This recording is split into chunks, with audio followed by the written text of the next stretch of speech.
India இங்கிலாந்துக்கு இடையான 3வது T20 போட்டி ராஜ்காட்டில் நடந்தது. இதுல வருண் சக்கரவர்த்தி 5 விக்கெட் எடுத்தோம். அது வித்தியாசமான ஒரு சாதனை பண்ணிருக்காரு. இதுல அப்படி சாதனை படைத்துமே இந்த போட்டியில இந்தியா தோல்வி அடைஞ்சிருச்சு. முதலில் பேட்டிங் செய்த இங்கிலாந்து அணி 20 ஓவர்கள்ல 9 விக்கெட் இழப்புக்கு 171 ரன்கள் எடுத்தது. 172 எடுத்தா வெற்றி அப்படிங்கிற ஒரு இலக்கோடு களம் இறங்கியது இந்தியா. ஆனா நடுவரிசை பேட்டர்களோட தவறுகளால, தொடர் விக்கெட் இழப்புகளால 20 ஓவர்கள்ல 145 ரன் தான் எடுக்க முடிஞ்சது. அது 9 விக்கெட் இழப்புல.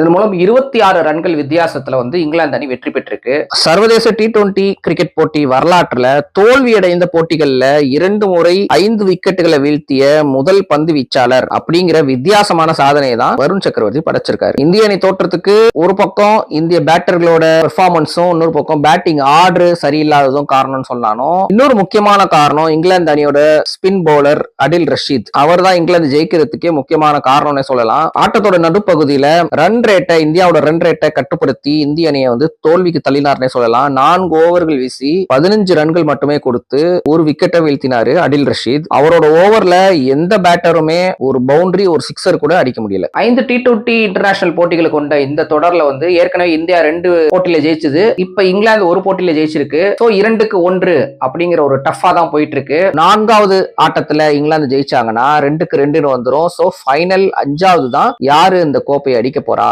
அப்படிங்கறது தீர்மானிக்கும். ஒருவேளை 4வது மேட்ச்ல இந்தியா ஜெயிச்சிருச்சுன்னா 3-1 வந்துரும். சோ இந்திய அணி தான் தொடர வெல்ற மாதிரி இருக்கும். சோ அடுத்த மேட்ச் ரொம்ப இதையோட கிரிட்டிக்கலா இருக்கும். அதை நம்ம பொறுத்திருந்து பார்த்து அதோட ரிவ்யூவையும் சேனல்ல போடுறேன். தொடர்ச்சியா பாருங்க. லைக் பண்ணுங்க, ஷேர் பண்ணுங்க, கமெண்ட் பண்ணுங்க, சப்ஸ்கிரைப் பண்ணுங்க. நன்றி.